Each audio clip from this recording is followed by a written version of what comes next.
Hari Om. I had shared the invocation slokas, the couple of slokas which we chant at the beginning of the class on the WhatsApp group. Hope all of you received that. The Bhagavad Gita Dhyana slokas, we will start when we get to the Bhagavad Gita. So last week we just did one sloka symbolically on Vijayadashmi Day. So let's chant the invocation slokas. ॐ नमो भगवते वासुदेवाय ॐ नमो भगवते वासुदेवाय ॐ नमो भगवते वासुदेवाय वक्रतुण्डमहाकाय कोटिसूर्यसमप्रभ निर्विघ्नं कुरु मे देव सर्वकार्येषु सर्वदा गुरुर्ब्रह्मा गुरुर्विष्णुः गुरुर्देवो महेश्वरः गुरुः साक्षात् परं ब्रह्म तस्मै श्रीगुरवे नमः। मनोजवं मारुततुल्यवेगं जितेन्द्रियं बुद्धिमतां वरिष्ठं वादात्मजं वानरयूथमुख्यं श्रीरामदूतं शिरसा नमामि। सदाशिवसमारम्भां शङ्कराचार्यमध्यमाम् अस्मदाचार्यपर्यन्तां वन्दे गुरुपरम्परां। Pranams to our parents, pranams to Samasta Sadgurus, pranams to the Lord. Hari Om.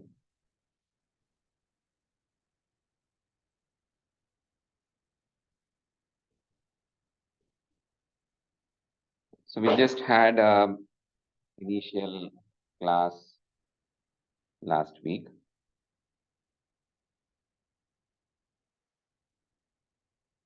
And as I mentioned last week, the whole idea is to understand the essence of the Bhagavad Gita. That itself is an ocean. At least we will attempt to understand the essence of the Bhagavad Gita in a couple of weeks' time. But before that, it is always pertinent to know some of the basics. So the scriptures are vast. The nuances of the scriptures are complex. And therefore, it is very important to understand it from a very, I wouldn't call it technical, but to some extent, the technicalities, some of the key words, the concepts, the definitions, so that studying any scripture, or even when we are chanting a stotra or a Vedic mantra, we get into that mode where we understand it better. All of us would be doing that as part of our daily prayers, a lot of slokas, stotras, or even Vedic chanting. So the preliminary classes, as we call, or a series of classes known as Introduction to Vedanta, really gives us the foundation in order to understand anything better. Just like if you need to understand, there's always a foundation course, there's a intermediate course, etc. So here also we will go from that perspective. So one of the first thing to understand is that as human beings, we always come to a point of starting to question. All of us would question. It's only a question of when we start that questioning about our life, existence, about what is happening to us, what is happening to the people around us, what is happening to the world.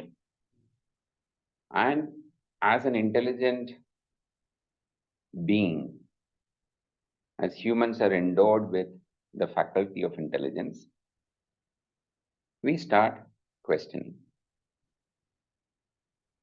So one of the Sanskrit verse says, Ahara Nidra Bhaya Maithunamcha Samanyametat Pashubhir Naranam Buddhirhitesham Adhiko Visheshaha Buddhya Vihinaha Pashubhir Samanaha. Which means that a lot of commonality between humans and animals. So the first is ahara, in terms of nourishing our body. It is important. And we'll analyze later. Ahara has got a very wide meaning actually. It is not just the food which we eat. Anything which we consume through all our senses is ahara. But at a basic level, at a gross level, we have ahara, food which is to nourish our body. And that sustains life. Then there is nidra, which means rest. Our body needs rest. After a lot of activity, either after a full day or even in between the day, the body needs rest. The third one is bhayam. Bhayam means fear. There is always a concern about the external, whether it is people, the environment, other animals, other beings, etc. There is always a concern for the human beings. So therefore, this is also common between animals and human beings. The fourth one is Maithunam. Just check.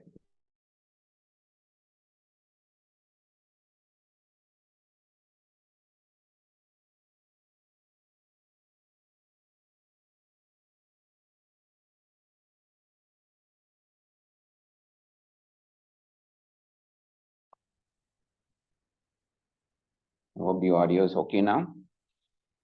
The fourth one is Maithunam, which is propagation of the species in terms of parampara, the entire tradition to be maintained.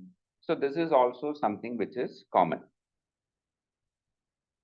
So this is common between human beings, animals, plants. All of us have the same four kind of pursuits which are there.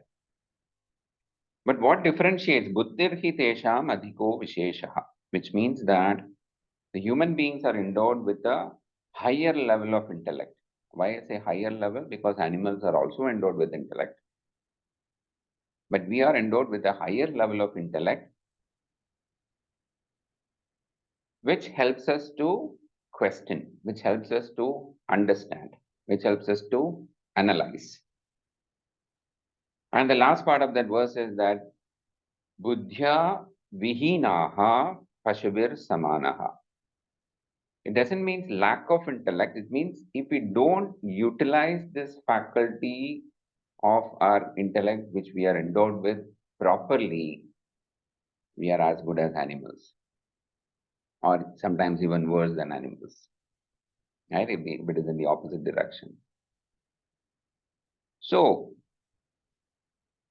when we discuss about fate and free will, suddenly that thought jumped to me that we will discuss that in detail. We will analyze this again. So it's a problem. Actually, intellect is a problem as well as a blessing. Because of this intellect, we start analyzing, we start comparing. So when I said we start questioning, many of the times it goes into the negative side as well. Why is this happening is one question. Why is this happening only to me is another question. But our Shastras ultimately guide us in terms of, if there is a question, where do we find these answers?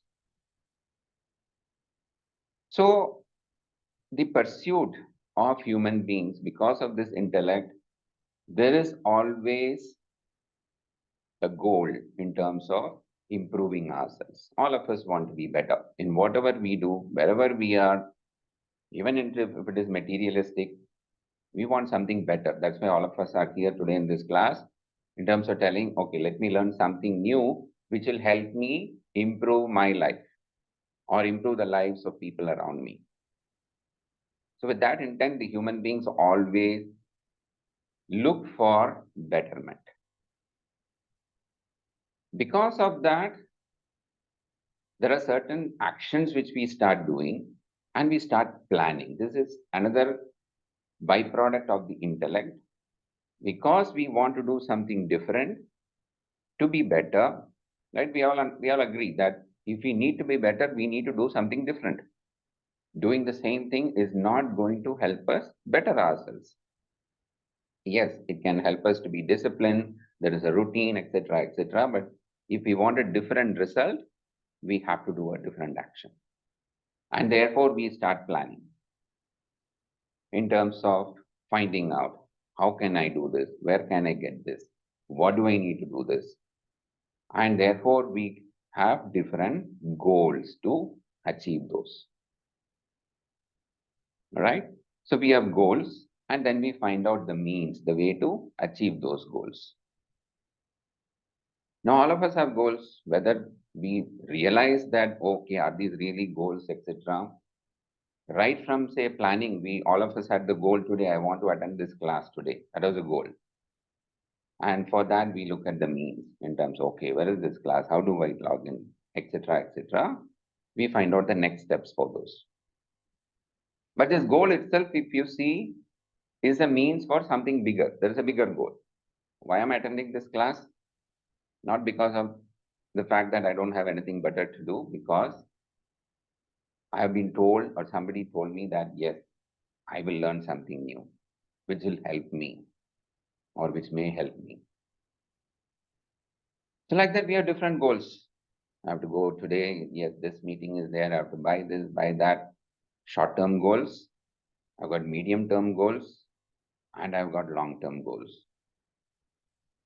What is happening to my apartment in India? What will I do with this?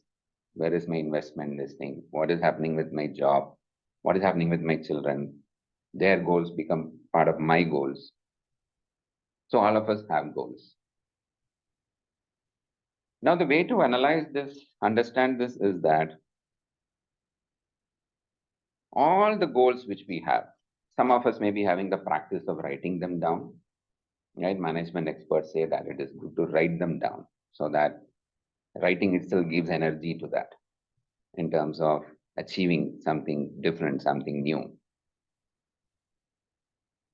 So all the goals which we have, if we just write them down, even if it is random, can ultimately be classified into 4 categories.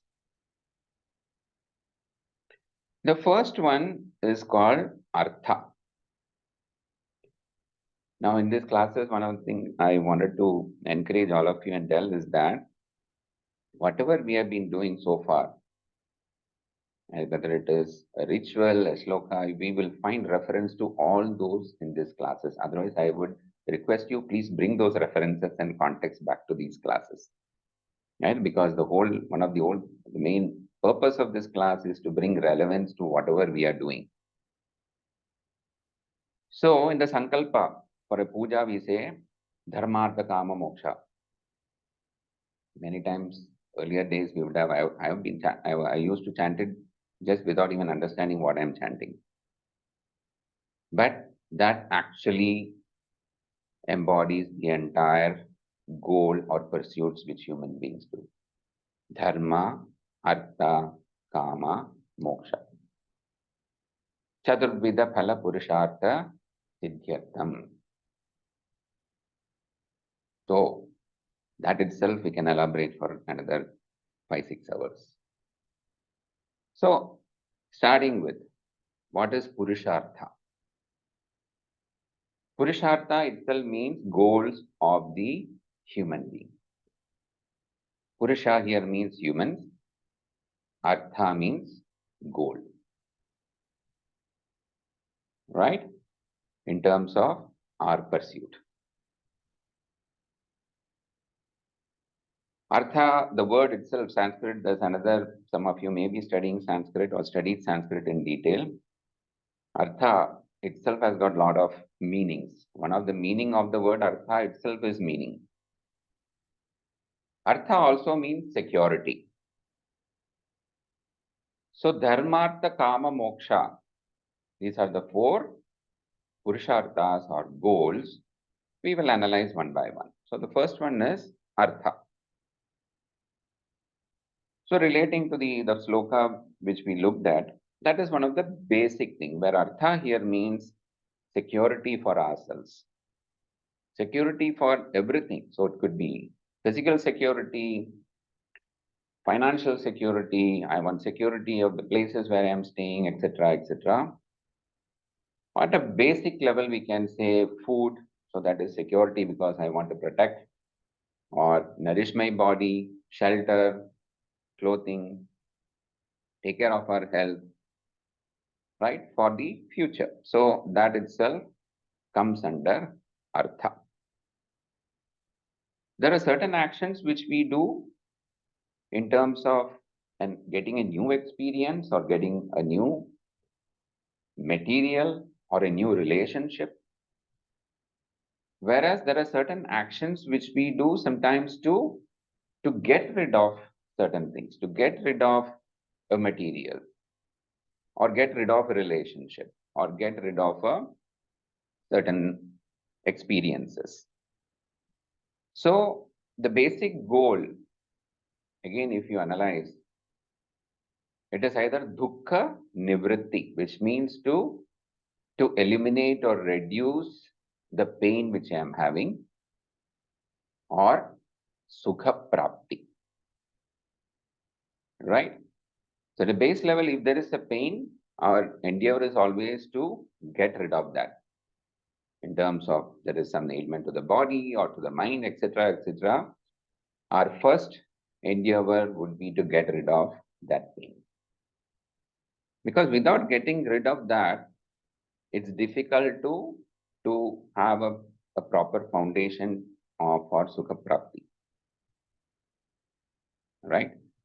So artha at the basic level is security. Artha also means wealth, right? So if we do that exercise of analyzing our goals, we will find that many of our goals fall under that category of artha, means as security. So maybe if you do that during this week and have questions, feel free to post it in the WhatsApp group, or we can discuss in the next class as well. Now, human beings, after satisfying this, so this is the basic goal which is there, or the instinct. Instinctively, we do that, many of that. Because of the intellect, we start analyzing, okay, my basics are taken care of. I start getting bored, right? For the sake of prosperity, for the sake of wealth, I took up a job, came to a new place, I get settled. We say, okay, are you settled now? Means what? You're used to the place, you get comfortable, you get into a routine, but then the intellect starts playing and say, what next? So therefore, many of our goals come into the next category known as kama. So under dharmartha kama moksha, kama is in terms of sukha prapti. So we start looking for entertainment. So if you look at some of our goals or actions which we do, you will find that they are not must have. They're not needs. It is most of them come under the category of good to have. If this is also there, it could be better. I may be more comfortable. We start putting our goals based on that, all of which are categorized as kamaha. Is it good? Is it bad? We will analyze. So artha can be equated to needs. Kama can be equated to wants. Even when we ask something, if we just analyze and start observing how we ask, most of the time we say, I want this. Want also in English means you lack something, right? You want to fulfill that. How many times we would really say, I need this? No? Even in the class, I want to attend this class. I want to ask this question, right? The moment we say that and analyze and make those as telling that or categorizing them, oh, this is absolutely necessary, I need this, those can come under artha. All the other things can be questioned. Now, the next question which comes to us as a human being is that I am sorted now. I am sorted now for this life, right? And then I have a career, I'm married, I have children, I'm now looking at their marriage, etc., etc. Finances are sorted. Now what next? Is that all? So the questioning comes again. Right from the time of questioning, telling that, how did I land up here? Why did I land up here? Why not there? Right? Even between siblings or between twins, in terms of how their life progresses, we start questioning. So therefore, it brings us to another important aspect of our dharma in terms of understanding how this life functions. What are the various principles behind this phenomenon called life? We do a lot of activities which does not yield immediate results, right? When we put our goals and do some action, we always say that I want tangible result. I want to see the result immediately. Or at least I say that, okay, I should be able to see that in the foreseeable future. Because I want to enjoy whatever action I am doing, whatever pain I am taking, I am putting in, or whatever investment I am doing, I want the results for me to enjoy. But if we analyze what we are doing, there are a lot of actions which we do where we do not see the result immediately, or we don't even know whether it is giving a result. We don't even know whether the result I would be able to enjoy or somebody else is going to enjoy. Right? So in Tamil we say adishtam or adrishtam, which means that immediately it is not visible, it is not tangible, it is not measurable. So this again comes from the point that in some way or the other, again, this is something which we'll analyze in detail later, we do believe in the concept of punarjanma, right? Some of you may not believe in that or agree with that statement at this point of time. But if we start analyzing, we say, okay, as a human being, I have the faculty of intellect, I have the free will. We even to some extent say that I have control over my life, I have control over my actions, therefore I can control the results. We start thinking this way. But if we analyze our childhood, there was a stage or up to a certain point where we were not under our control, things were not under my control. Naturally so, because of the physical limitations, of resources limitations, of limitation of the intellect to understand.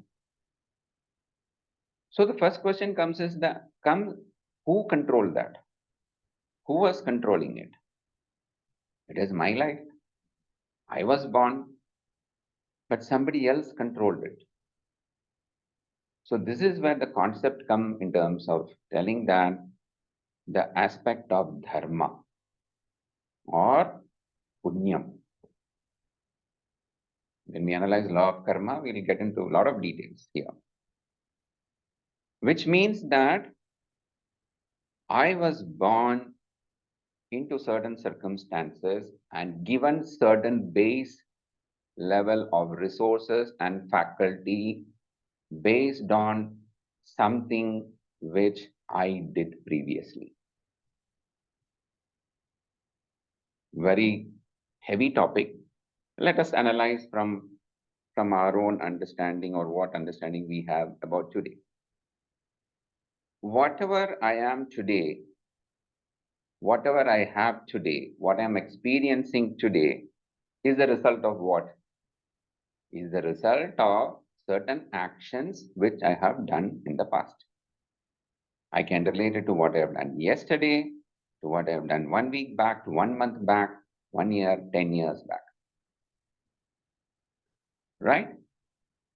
Do we accept this and take ownership of this, telling that, yes, there are certain aspects which we will blame the external environment or people, circumstances, telling that I did everything well, still I did not get this.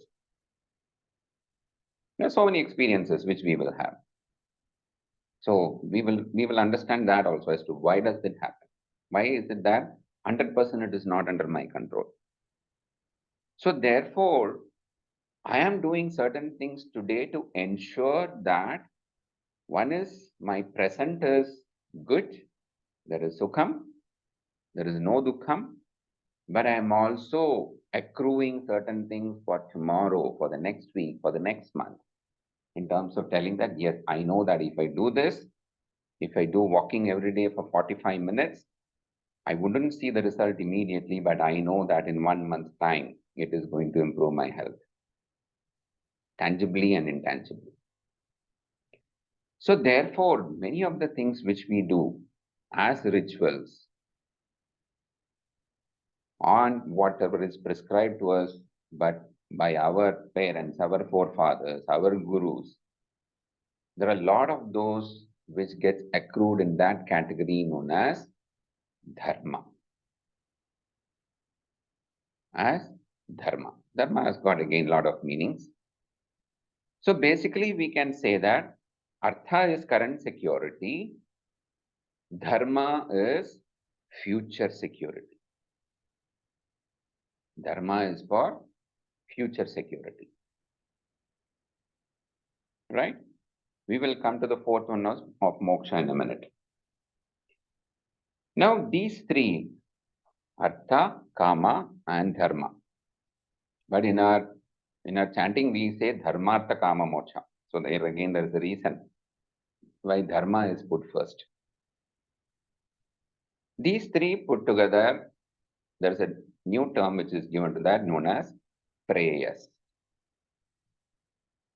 This also we will hear in different context. In some of the slokas, stotras, this comes in prayers. Now, is our life centered only around these three? Yes, if we analyze our goals, we see that it is centered around these three. We can categorize our goals into these three. But this has got a serious defect, rather three defects. The goal of prayers, which comprises of dharma, artha, and kama. Even the goal of dharma has got a defect. The first one is known as bandhakatva. Look at materials. Look at being in a place, having an experience. Are we satisfied? We had this goal 1 year back of achieving this. Or we had this goal 10 years back to achieve this. But after achieving, are we resting telling that, yes, this was my goal, I am done? We look at the next one.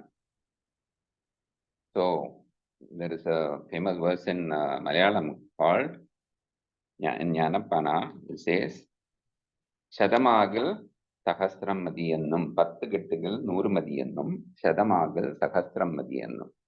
You first aim for 10, you get 10, then you aim for 100, and then you aim for 1,000, and it goes on and on. So there is always atripti. This is another defect of prayers out of the three defects. Because that is how the human mind is structured. It's not something which is a problem only with me. That is how the human mind and intellect is structured. That you achieve certain things. So even in the office, it happens, right? Or even at home, you achieve certain thing that becomes plus 10% becomes your next goal, next year's goal, your targets. So there is atripti. Second is bandhakatvam. It binds us. The experience binds us. I do not want to get away from that. The place binds us. The relationship binds us. The material binds us. So there is pain in terms of, that's the third one, which is pain is involved in all these three goals. There is pain in terms of acquiring that material. You had to save so much of money to buy this one or to get this experience to travel to another place. Then there is pain in terms of maintaining that, which means additional effort. And then the very thought of losing that itself causes pain. Forget about losing it. The very thought of losing that experience or relationship or material causes pain.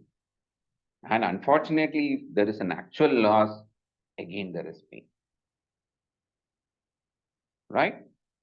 So these are the three defects of these three goals, which is categorized as prayers, which is bandhagatvam, atriptikaratvam, we are never satiated, and the third is dukkha misritam. It means there is pain involved throughout that process. Bandhagatvam again can be due to two contradictory or opposite aspects there. Bandhagatvam can be because of that particular thing being there itself can cause bandhagatvam. Right? I many times discuss with people who have pets at home. Yes, they love pets. They want them to be there. They take care of that. They give different reasons for that. And then on the other hand, they say, because of that, I'm not able to travel. Because of that, there is additional expenditure. Because of that, my routine has changed. Right? So the very experience which we put as a goal, we achieved with a lot of pain. There is bandhagatvam there. And due to the absence of that also, it can cause a bondage. So due to the presence also, due to the absence also. So the next question comes to us is that, okay, these defects are there. Is there a way out of this? As human beings, we will, again, atripti is there. I'm not satisfied. Is it okay just to understand that, yes, it has got these problems? The next question comes is that, how can I overcome these three defects? Because I don't want to take them away from my goals. I want dharma, I want artha, I want kama. So therefore, I am going to find a way out from the defects of those. So can we get away from these three goals? Again, I would request you to analyze that. We will find that it is not possible. In some way or the other, we would have these goals. The extent to which we have the number of goals in these categories may be different, but all our goals are centered. As long as we are alive, we will have these three goals. Therefore, the next question is that, how do I get out of these three defects of the goals which I cannot get rid of? So therefore, the next question comes, and that is the fourth goal of a human being called moksha. Moksha. Again, all of us would have heard about this, analyzed this, would have our own understanding about this term, our own definition about this, based on our own experience or whatever we have heard, whatever we have studied, right? One of the common understanding is that we will get moksham after this life, after the death of this body. Which is fine, that is one concept. So therefore we say, do dharmic activities, do what we are supposed to do what is prescribed, you will get moksha. But most of the time it is equated with the definition telling that it is moksha after this life. Which is translated in terms of telling that if you are attaining moksha, you will not have another janma. There is no punarjanma. Otherwise, as Shankara tells in the Bhajagovindam, punarapi jananam, punarapi maranam. Right?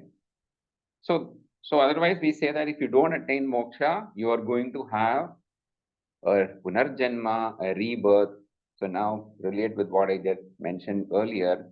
Therefore, I want to ensure that because the scripture tells me that I don't know whether I'll get moksha, therefore I may get a rebirth. Therefore, I have to ensure that my circumstances are good. Therefore, I have to do more of dharma so that I have a comfortable slot in the next Janma. So see how everything relates back, right?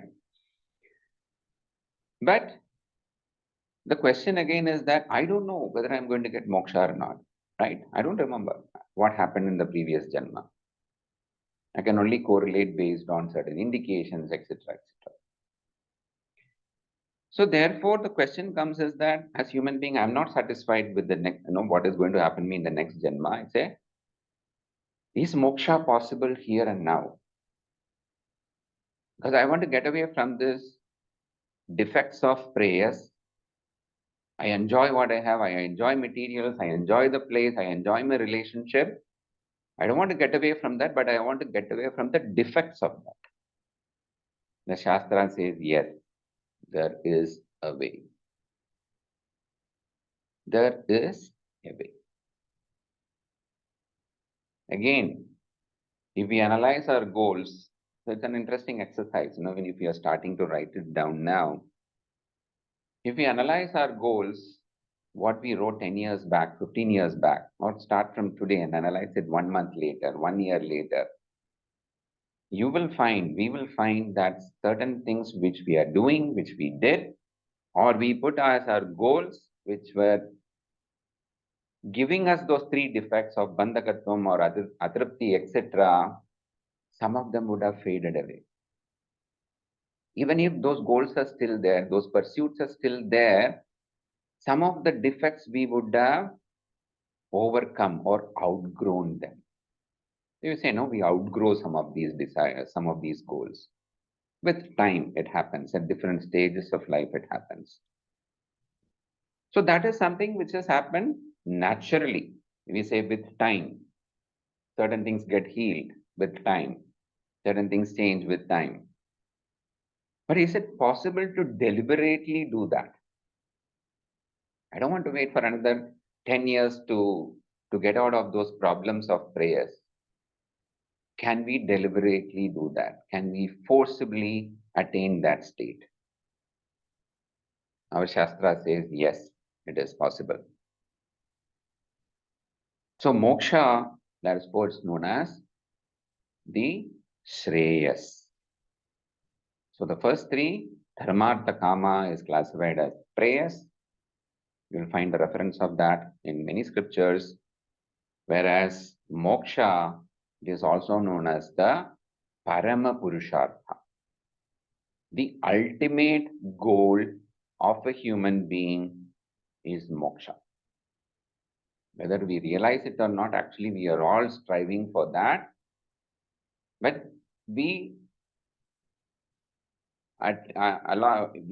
attribute that freedom or moksha to the other 3 goals because we don't have all the information or the right guidance which is there. We do not have that. Therefore, we seek guidance to come back to the actual goal, the Parama Purushartha, known as moksha. Right? In different ways, again, in any study, we always have to start from what is known. So the mind is like that. We have to go from the known to the unknown.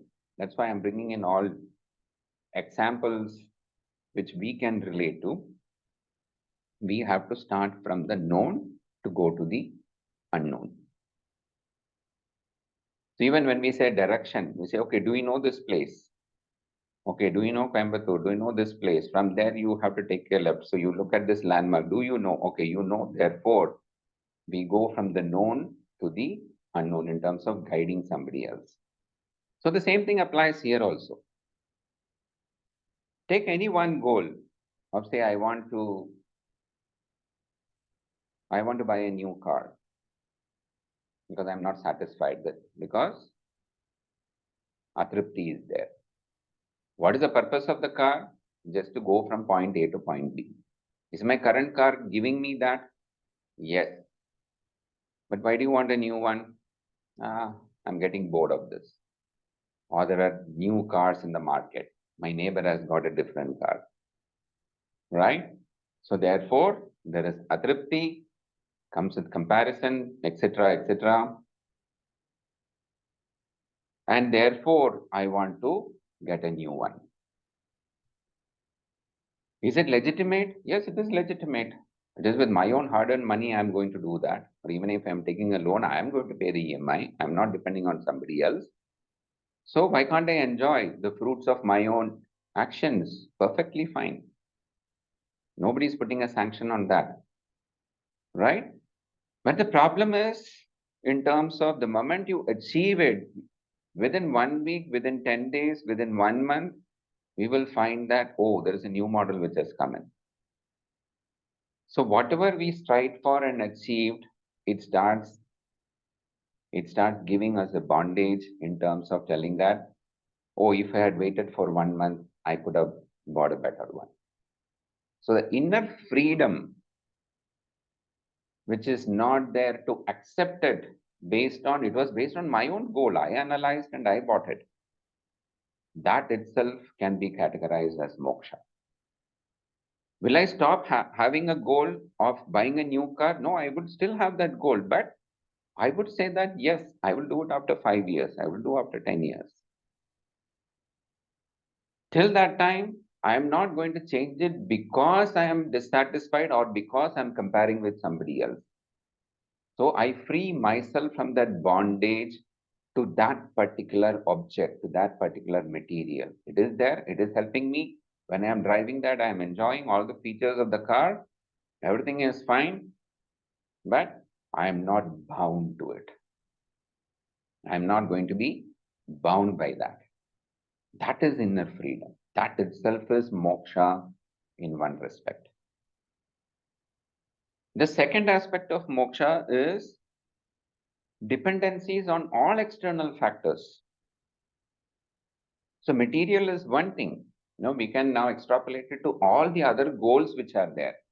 All what we have categorized as artha and kama, or even in dharma, we can categorize and say our ultimate goal of moksha equals freedom from the dependencies which I am having that. Right? So even here, let me, share something or even sort of a caution. Even the satsang sometimes becomes a bondage because there is so much attachment which comes in. I have gone through it. In terms of telling that we start enjoying. Yes, we are here for a purpose to study. I have a goal, etc. Everything is fine. But somewhere down the line, we start forgetting the bigger goal of why we are here. So it becomes a bondage, it becomes an obsession. And we have seen that happen, especially in say, physical classes. Oh, that is my seat. I want to be in that seat only. I want to be in that place only. If I miss a class, I feel miserable, right? Due to whatever reason, right? So that is why Adi Shankara says, Satsangatve Nisang. The whole purpose of satsang itself is to get out of the bondage of everything else, but we start getting attached to the satsang itself, right? So moksha is, I want it here and now. I want to get away from this problems of prayers, and I want to be free from all dependencies of the external factors. So one way is to say that whatever I say is a necessity, can I convert it into an optional one based on my goals? I analyze my goal and say, is this real? Do I really need this? No, it is a want. Maybe I can postpone it. I don't really need it to make me happy today. So that is the real moksha in terms of freedom, the inner freedom which is there. If it is there, well and good. I'm planning to go somewhere on a trip. Everything goes fine. Thank you. Yes, I've done it based on my own effort, my own planning, etc., etc.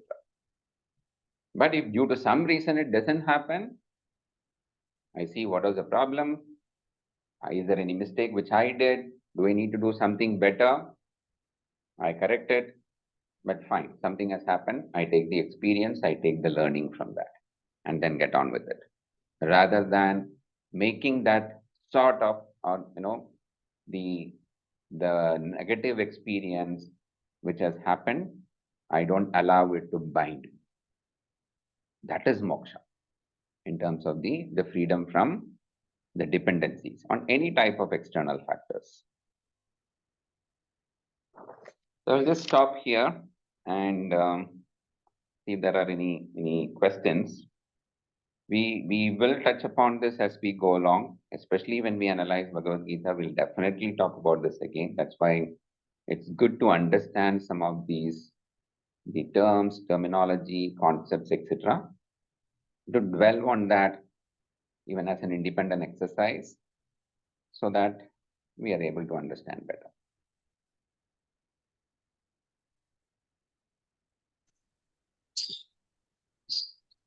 Krishnan ji, Hari Om. Hari Om. Yeah.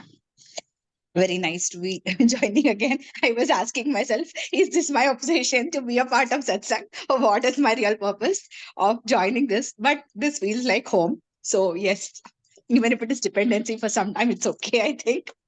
So my question is, you mentioned something like problems of prayer. What did you mean by that?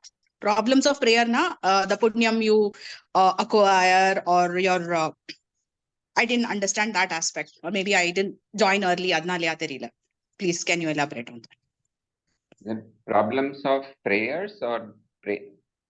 You mentioned something like moksha means, you said to get out of the bondage or a dependency on external factors. You also mentioned something like problems of prayer. Did I hear it right? No, I said problems of prayers. Prayers means the first three Prayers. goals. Okay. Shreyas, prayers. And the prayers. I didn't hear you properly. Okay. Prayers. Okay. Yeah, but since you asked that question, we say yes. When we talk about dharma, we said our goal is punya sambhadanam. Yes, we need to accrue punyam. Correct? So, but we will ultimately see that punyam itself can become a problem. It also becomes a bondage. Because when we analyze law of karma, we will find that there is every karma or action leads to punyam or papam. And we need to exhaust that punyam. It cannot be transferred. There's a non-transferable account which is there. Right? Papam also has to be exhausted. And we are doing it in our Janma. Actually, we are doing that. We are exhausting punyam as well as papam. But if we say, no, I am still only accruing punyam, I am doing everything right. I'm not doing anything wrong and I'm accruing only punyam, as per whatever my scripture says, we will find that itself will become a bondage. So what I meant is that, yeah, the defects of prayers, which is all. Are there any questions in the chat box?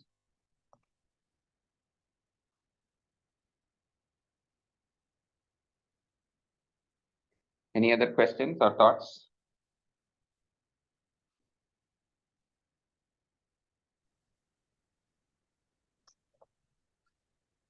Hari Om, Krishnan ji.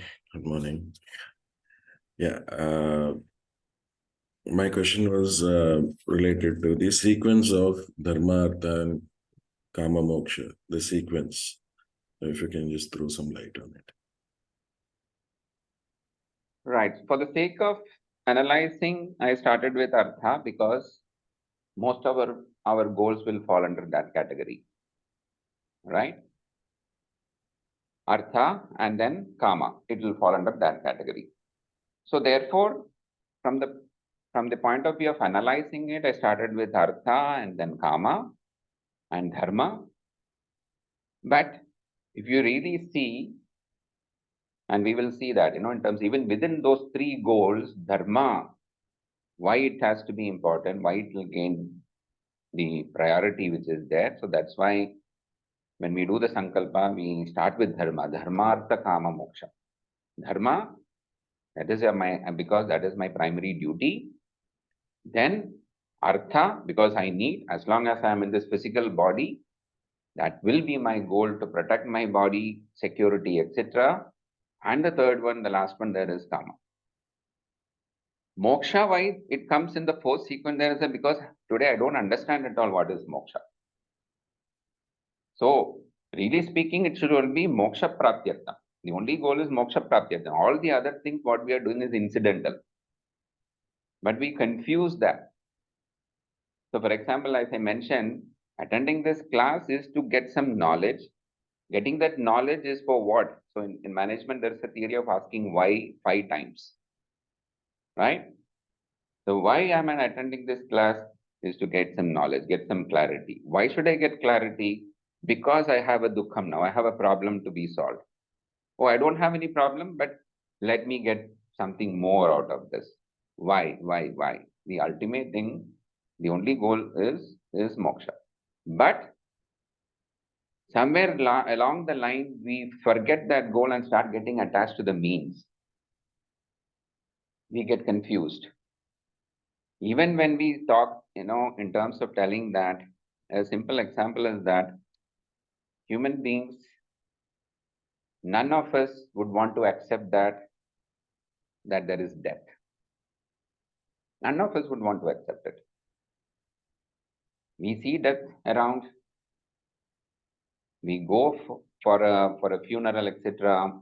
So there is a term known as smashana vairagyam. Vairagyam means in terms of viragaha, not having an attachment. Raga is the attachment.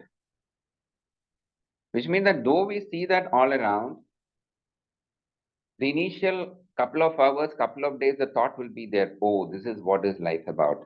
I am also going to end up like this someday. But within days, sometimes even within hours, we forget that. We forget that. Because as human beings, we do not accept that there is death. There is no death. But because that is the actual truth, there is no death.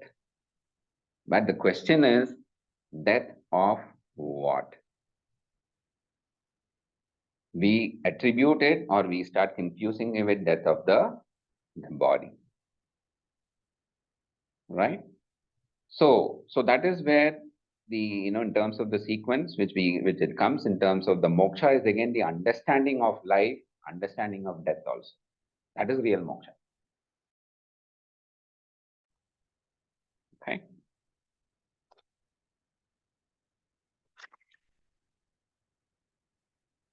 Yes, any other questions?